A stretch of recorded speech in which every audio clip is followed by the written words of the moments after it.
Bonsoir et bienvenue sur ce troisième et dernier talk de la deuxième journée de la rentrée des speakers.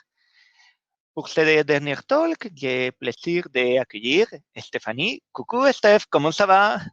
Ça Alors, va. tu es prête? Bon, bah, dans ce cas-là, Oui, à fond. comme pour le talk précédent, je vais te laisser la scène.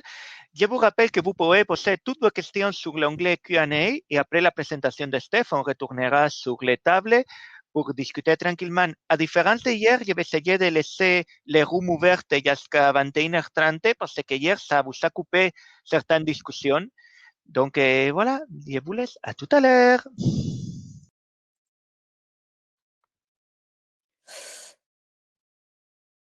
Bonjour. À la différence des autres talks, je suis désolée, j'en ai vu qu'un parce que j'avais des choses à finir. Moi, je vais vous parler de petits objets, des petites choses avec lesquelles j'ai tendance à jouer, et c'est venu en fait d'une passion que j'ai depuis longtemps. Ah, voilà. Coucou. Donc d'abord, je vais me présenter. Comment masquer. Donc, je m'appelle Stéphanie Molik. Je vous ai mis mon handle Twitter, mon handle GitHub, si ça vous intéresse, pour voir tout ce que j'ai pu faire autour des programmations de robots. J'ai aussi mis le lien vers mon blog qui avance quand j'ai des idées. Je suis développeuse web chez OVH Cloud. Je travaille principalement sur tout ce qui est développement d'interface. Donc chez nous, on appelle ça développeur front, UX, ce que vous voulez. Je fais partie des Duchesses et je fais aussi partie de la version brestoise.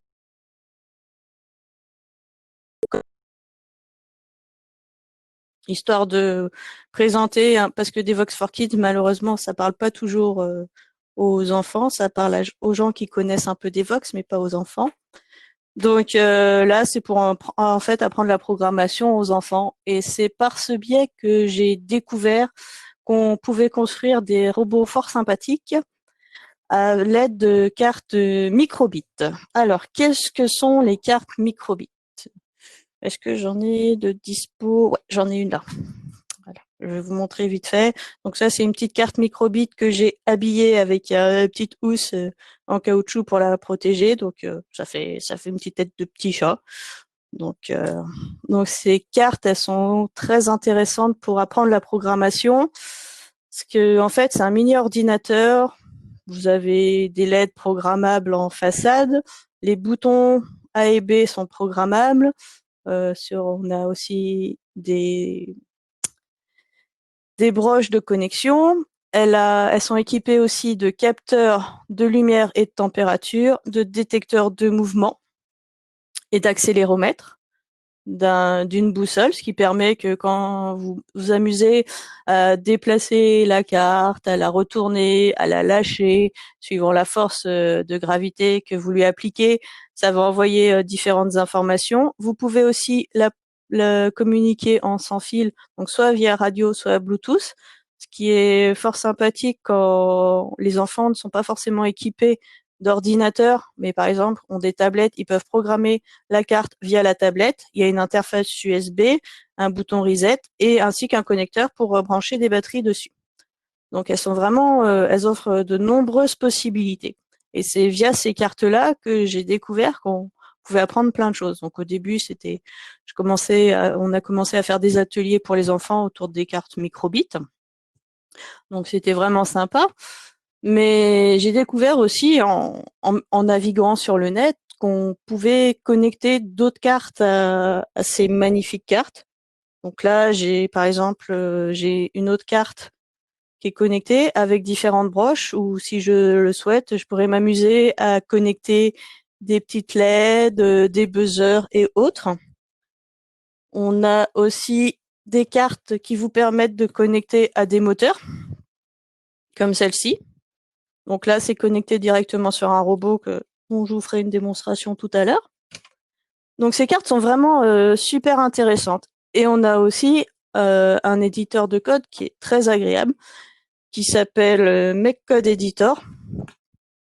Donc je peux vous en présenter un exemple de code qu'on peut faire avec, qui permet aussi de faire du code à la fois en mode donc le code, on peut l'utiliser soit en utilisant du JavaScript ou alors via des blocs de code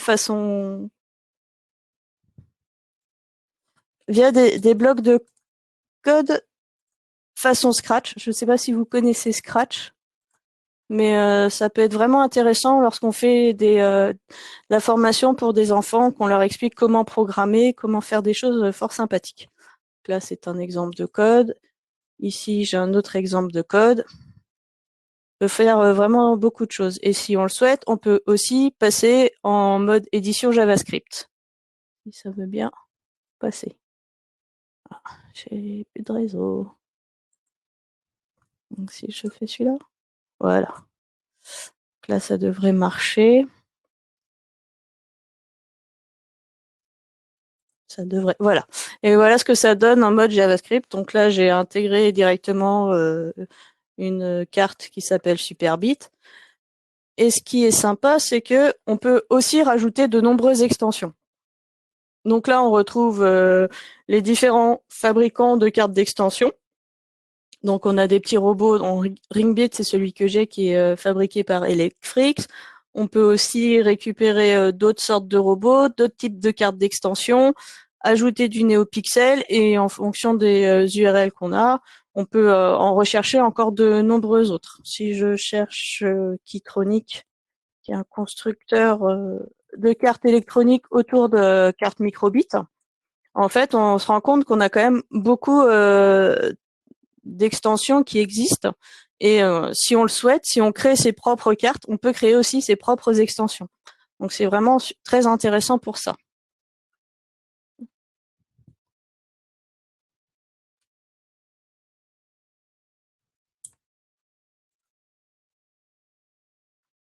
Je vous ai perdu, je crois.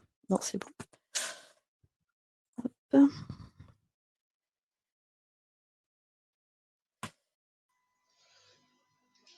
Là, je crois vraiment qu'elle nous a perdu. Steph, si tu m'entends, manifeste-toi. Bah, je crois qu'elle nous a perdu. Ah non, elle est là. Tu es revenue. Je suis là, mais c'est de basculer d'un écran à l'autre, ça a tout frisé. Bon, bah, je m'éclipse à nouveau. Désolée.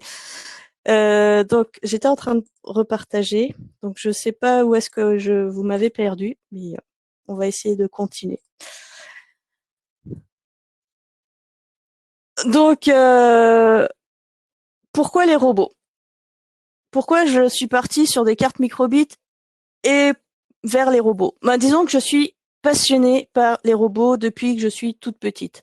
Je sais pas si vous connaissez ce type de tirelire, mais quand j'étais petite, on m'a offert une tirelire. C'était un robot avec une main. On mettait la pièce sur la main, ça mettait dans la bouche. C'était vraiment quelque chose d'assez rigolo. Et j'ai voulu comprendre comment ça fonctionnait. Donc, comme beaucoup d'enfants, j'ai démonté le robot. J'ai jamais pu le remonter parce que j'avais tout cassé.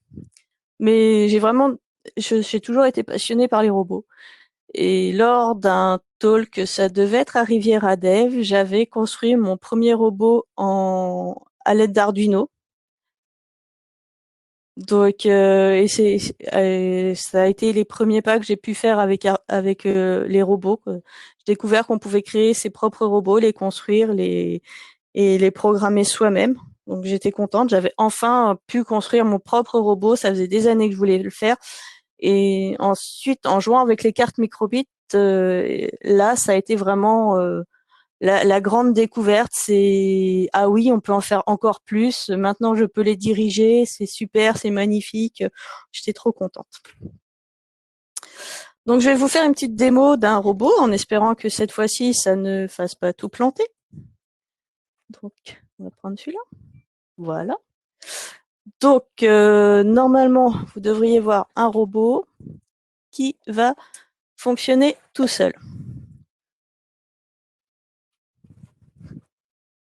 Donc, il y a un peu trop de lumière, bien sûr. Donc, si j'appuie sur le bouton A, il va avancer pendant 5 secondes. Bien sûr, il va aller se tomber. Ensuite, il va reculer. Il va aller dans le mur. Et donc ça, c'est mon premier petit robot. Comment j'ai réussi ce miracle? Donc là, comme je vous expliquais tout à l'heure, je suis partie à l'aide de CodeBit, du moins de MecCode. Et donc, on peut décider, donc je ne sais pas si vous connaissez Scratch, mais on peut décider de lancer un programme au démarrage ou toujours. Donc là, j'ai décidé de partir au démarrage, j'affiche une icône, je décide d'attribuer la broche P1 à la roue gauche, la broche P2 à la roue droite, et ensuite, quand j'appuie sur le bouton A de la carte, j'appelle la fonction démo 1 qui va faire avancer pendant 5 secondes. Par contre, 5 secondes, c'est pas vraiment les mêmes secondes que nous on peut décompter, et ça va partir en arrière pendant 5 secondes. Donc ça, c'est un petit programme vraiment petit programme de base pour tester le fonctionnement d'une carte. Une fois que j'ai fait ce genre de programme, en farfouillant dans les possibilités que sont offertes par les cartes microbit, j'ai commencé à me dire que ça serait bien de commencer à fabriquer un gant qui permette d'envoyer des ordres à un robot. Donc c'est pour ça, j'ai trouvé un petit modèle qui est fabriqué par Pimoroni, où j'avais un modèle de gant. Donc je me suis cousu ce gant sur lequel comme je vous ai montré tout à l'heure, un des gants, j'ai cousu ma carte. J'ai rajouté une deuxième carte microbit et j'ai commencé à la programmer. Donc, on va lancer la deuxième démo. Excusez-moi, c'est pas... Voilà. Hop. On va connecter le gant.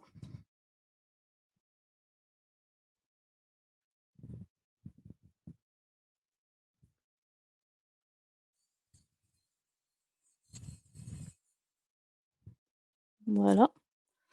Ensuite, on va passer sur la caméra. Et donc,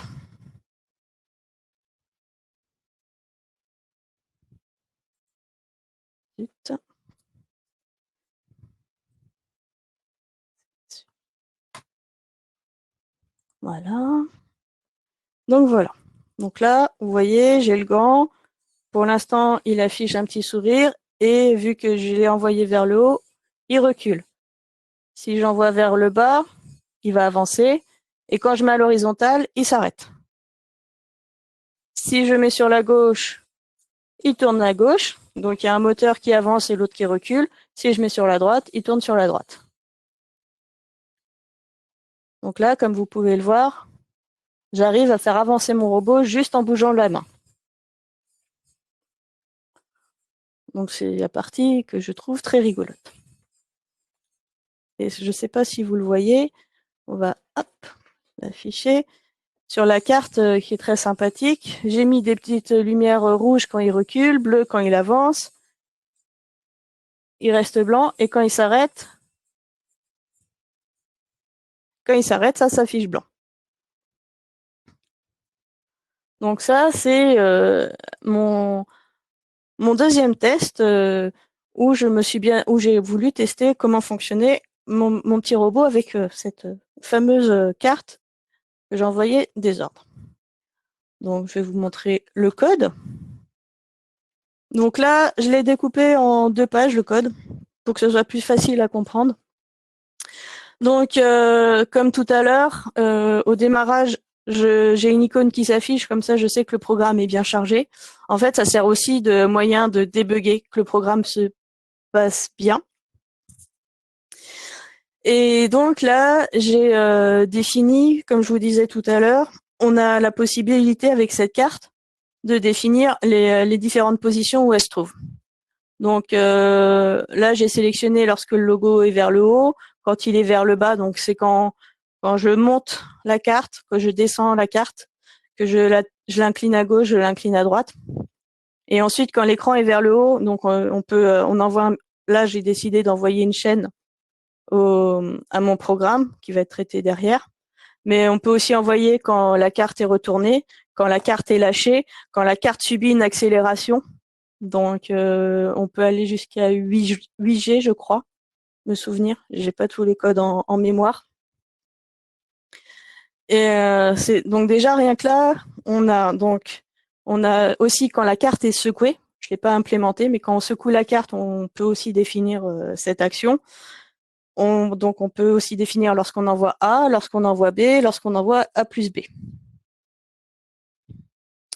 C'est vraiment tout ce qu'on peut faire, c'est assez intéressant. Donc là, le code est un peu plus petit, mais en fait, je vais vous expliquer. Donc, j'utilise le fait que j'ai donné j'ai envoyé une donnée par radio, donc avance, recul, gauche, droite, du moins right, left, et ensuite je rajoute des tests. Donc, si on reçoit avance, alors je mets les moteurs M1 et M3, donc les moteurs qui sont de chaque côté. On éteint. Donc là, comme vous pouvez voir, on a les branchements ici pour les moteurs. Donc ici, on est un peu proche d'un Lego. Donc ici, on a celui-ci, c'est le moteur M1. Ici, c'est le moteur M3. Donc on a un moteur de chaque côté. Donc quand on envoie avance, on met les moteurs à fond à 255.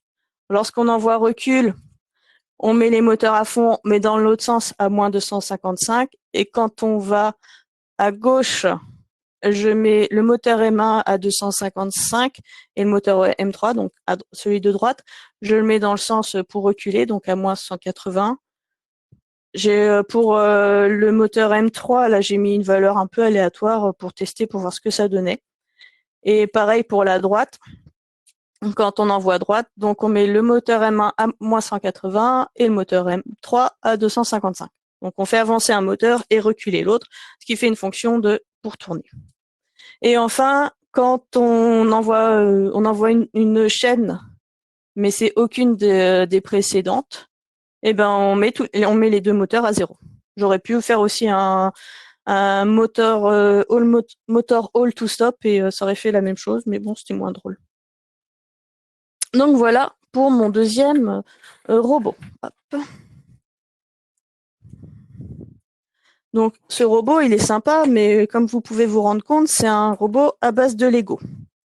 Donc à un moment, je me suis dit, bah c'est chouette de faire des robots comme ça, mais bon, sans modèle, sans plan, ça peut être un peu plus compliqué. C'est pour ça que j'ai décidé de construire mon propre robot. À l'heure actuelle, on peut, via des imprimantes 3D, on peut trouver plein de plans pour construire des robots. Les moteurs, comment dire, les servomoteurs sont faciles à trouver, on en trouve un peu partout pour pas très cher. Mais comme c'était mon premier robot que je construisais, je suis plutôt partie sur du carton. Parce que le carton, j'en avais plein. Et comme vous pouvez voir, colle chaude et carton, c'est pas mal, on peut faire des choses. Et donc j'ai construit ce premier robot en le construisant et en faisant différents tests, parce que bien sûr, si on ne teste pas, on ne sait pas ce qu'on va avoir comme résultat. Donc j'ai testé de nombreuses fois. Et lors de ces tests, j'ai eu beaucoup d'échecs. Les premiers tests, quand j'essayais de faire marcher mon robot, déjà mes moteurs avaient un angle un peu trop compliqué, donc le robot tombait. Ensuite, une fois que j'ai trouvé que pour les faire aller du bon côté, c'est-à-dire qu'ils aient le bon angle, qu'ils soient pas trop au maximum, c'est des servomoteurs à 180 degrés, donc ils peuvent pas aller plus loin que 180. Donc ils vont de 0 à 180. Sauf que en faisant tous mes montages, je n'ai pas forcément tout mis au bon endroit ou dans le bon sens. J'avais pas de possibilité d'étalonnage. Donc là, les servos, je les gère un par un. Donc ça a été un peu la découverte. Et je me suis rendu compte, j'ai compris pourquoi l'être humain, pour marcher sur deux jambes, avait des pieds. Parce que sans pieds, mon robot tombait. Donc le premier test, les bases de je ne sais pas si vous pouvez voir sur les photos, mais en fait, les pieds de mon robot sont carrés. Et lorsque je faisais mes tests, le robot tombait. Et c'était la déception. J'étais triste parce que ça ne marchait pas. Donc je me suis dit bon on va essayer, on va rallonger un peu la base, on va mettre des pieds plus longs. On va essayer de voir. Sauf que si j'avais au début ça faisait comme des skis et dès que le robot essayait de marcher, il marchait je ne sais pas si vous avez déjà essayé de marcher avec des skis, mais on a tendance à mettre le ski sur l'autre, on touche derrière et à chaque fois c'est un coup à force on tombe. Donc, j'ai coupé derrière, j'ai laissé devant, et c'est là où j'ai découvert pourquoi nous avions des pieds longs. C'est parce que c'est pour tenir debout et pour pouvoir marcher. Donc, j'ai fini de faire le montage. Donc, voici mon joli petit robot en carton avec ses pieds. Comme vous pouvez voir, il y a de la colle chaude un peu partout. Donc maintenant, on va voir si ça fonctionne parce que j'ai fini tout à l'heure de le programmer. J'ai fait différents tests. J'ai fait mon deuxième gant, un peu plus compliqué. Donc c'est pas impossible qu'il y ait un peu de cacophonie, parce que j'ai voulu jouer aussi avec la musique. Donc voilà, hop, attention, on met en route. Donc voilà, ça c'est le deuxième gant. Et hop, on va changer d'écran. Donc ça va être un peu saccadé. Donc là, il est en mode marche, même si ça se voit pas trop. Donc voilà, là il doit marcher. Et là, si j'incline la main, il est censé se mettre à danser. Mais comme il y a un certain temps, il répète la première action 4 fois. Donc là, en fait, il marche, il tourne sur lui-même. J'essaie. Est-ce que là, ça va prendre? Il est toujours en train de tourner sur lui-même. Bon. Dans ces cas-là, ce qu'on fait, on réinitialise.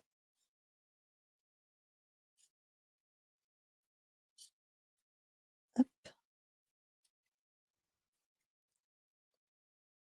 Et là, il va danser.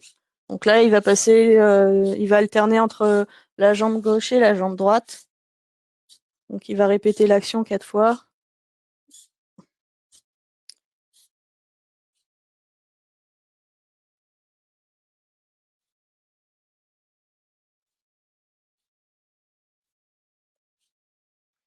Bien sûr, je vous promets pas, comme je ne sais pas si vous connaissez, mais l'effet Bonaldi, souvent les démos ont tendance à rater.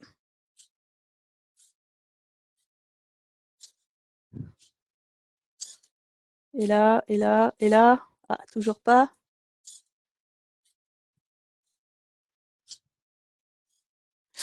Il va se prendre les pieds dans le câble.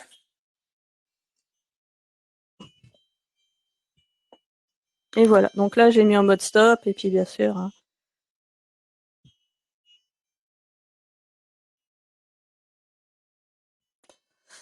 Voilà.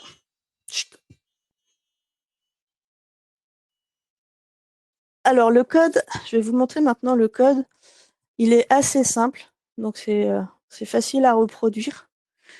J'ai beaucoup joué avec les fonctions. Donc là, pareil. Donc logo vers le haut, j'envoie la chaîne danse. Logo vers le bas, j'envoie la chaîne marche. Et quand j'appuie sur le bouton A, j'envoie stop. Et toujours au départ, montrer l'icône cœur pour être sûr que on a bien envoyé le programme, que ça va fonctionner. Ensuite, c'est là où je pense que c'est peut-être là-dessus où j'ai quelques soucis à l'heure actuelle sur le programme, mais comme je vous disais tout à l'heure, je l'ai fini il y a pas longtemps. Donc, quand j'envoie stop, je montre l'icône, il ferme les yeux et je joue Star Wars. Je sais pas si vous l'avez bien entendu, mais je sais pas si vous avez pu entendre, parce que normalement ça devait aussi sortir sur le gant, mais genre avec le casque sur les oreilles, j'ai pas trop entendu.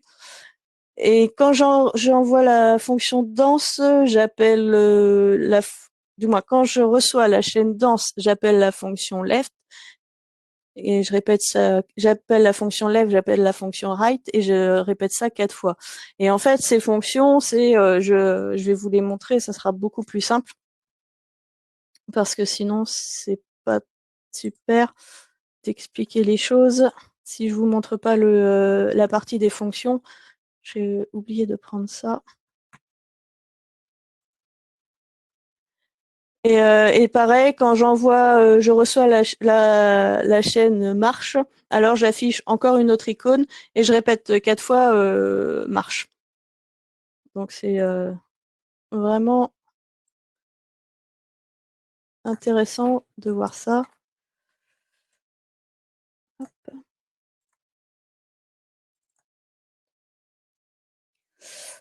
Et donc ça va donner le code suivant.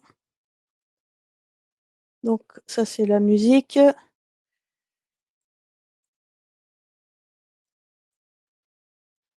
Ça, donc la fonction gauche et la fonction droite. Je vais réduire un petit peu. Ah, c'est trop réduit.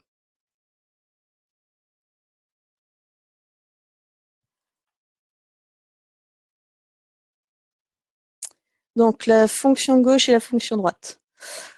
Donc là, je programme chaque servomoteur. Donc ils sont branchés cette fois-ci sur S1, S2 pour la droite et S5, S6 pour la gauche.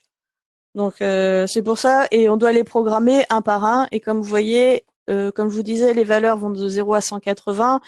Et là, je les ai mises vraiment un peu, pas au hasard, mais pas loin. J'ai fait des tests, j'ai vérifié, j'ai vraiment testé chaque partie du code. Donc gauche, je fais d'abord faire un mouvement qui permet au robot d'abord de plier, de tourner au niveau du moteur du bas, donc le S1 et S5 pour chaque jambe, et ensuite de tourner plus, on va dire, au niveau de la hanche, et on pourrait dire que ça c'est le genou ou la cheville, et là la jambe en elle-même. Et donc pour chaque mouvement, on fait tourner les moteurs et pour obtenir un angle tourné comme ça. Et c'est vraiment ça permet de faire vraiment beaucoup de choses. Et tandis que pour la fonction de marche, on va faire d'abord tourner on fait d'abord tourner au niveau des chevilles et ensuite on fait tourner plus la hanche. Et ça fait que ça permet de faire un mouvement. En fait, il aurait plus dû faire comme ça, mais du fait que mes servomoteurs sont un peu inversés, bah il marche un peu.